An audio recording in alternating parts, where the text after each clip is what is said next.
اعوذ باللہ من الشیطان الرجیم بسم اللہ الرحمن الرحیم الحمدللہ رب العالمین والصلاة والسلام علی اشرف الانبیاء والمرسلین اما بعد فقد قال اللہ تعالی فی کتابہ المبین بسم اللہ الرحمن الرحیم فلا تزکوا انفسکم هو اعلم بمن اتقى صدق اللہ العلی العظیم۔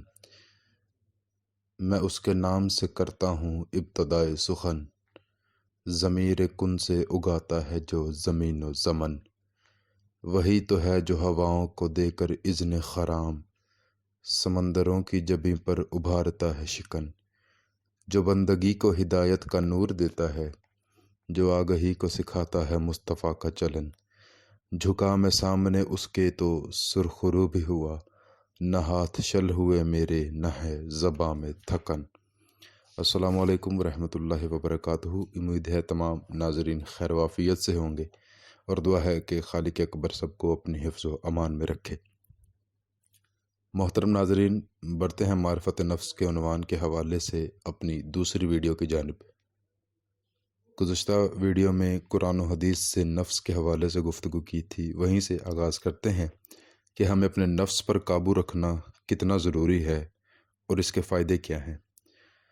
آج کے اس دور میں انسان کے لیے اولین کام میں سے ایک کام یہ ہے کہ وہ اپنے نفس کو قابو میں رکھے، اور نفس کو قابو میں رکھنے کا جو بہترین طریقہ ہے وہ ہمیں سیکھنا چاہیے متقدمین میں سے، جو لوگ گزر چکے ہیں کہ وہ نفس کو کیسے قابو کرتے تھے۔ اسی حوالے سے ایک واقعہ پیش نظر ہے کہ بنی اسرائیل کا ایک شخص نہایت متقی تھا۔ اس نے 40 سال تک اللہ رب العزت کی عبادت کی۔ ایک دن اس نے سوچا کیوں نہ خدا کی راہ میں قربانی کی جائے۔ اس نے قربانی دی، لیکن وقت کے نبی نے اسے بتایا کہ قربانی اللہ کی بارگاہ میں قبول نہیں ہوئی۔ وہ گھر واپس آیا اور واپس آ کے اس نے کسی کا گلہ نہیں کیا، وہ اس نے اپنے نفس کو جھنجھوڑا۔ نفس کو جھنجھوڑ کر کہنے لگا کہ نفس، یہ تمہاری نالائکی کی وجہ سے ہوا ہے، تمہاری کوتاہی کی وجہ سے ہوا ہے۔ اس نے اپنے نفس کو جھنجھوڑا کہ اللہ نے نبی کے ذریعے اس تک خبر پہنچائی کہ اے میرے بندے، تمہارا اپنے نفس کی مذمت کرنا تمہاری 40 سال کی عبادت سے افضل ہے۔ محترم ناظرین، صرف کنٹرول کی بات ہے، کر لیا تو یہی نفس آپ کو اعلیٰ علیین تک لے جا سکتا ہے، اور اگر یہ بگڑ گیا تو یہی نفس آپ کو اسفل السافلین تک بھی لے جا سکتا ہے۔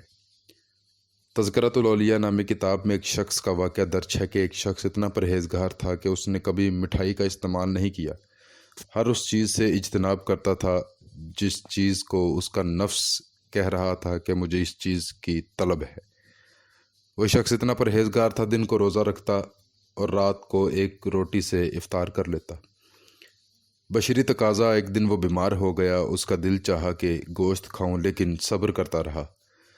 جب پیمانہ صبر لبریز ہو گیا تو قصاب کی دکان پہ گیا، 3 پائے خریدے اور چلا گیا۔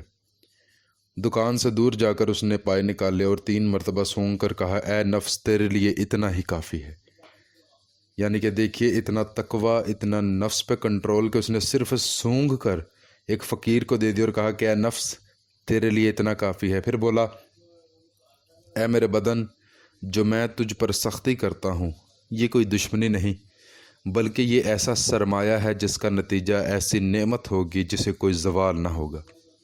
محترم ناظرین، نفس پہ کنٹرول وہ نعمت ہے جس کا کوئی نعم البدل نہیں۔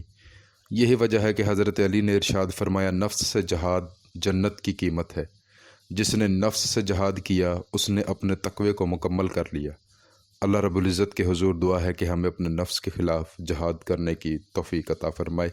محترم ناظرین، ویڈیو پسند آنے کی صورت میں لائک کیجئے، نئے آنے والے مہمانوں سے گزارش ہے ہمارے چینل کو سبسکرائب کیجئے اور بیل آئیکن کو ضرور پریس کیجئے تاکہ آنے والی ویڈیو آپ تک پہنچی جا سکے۔ اپنا بہت زیادہ خیال رکھیے گا، اس ناچیز کو دعاؤں میں یاد رکھیے گا۔ التماس سے دعا، فی امان اللہ، اللہ حافظ۔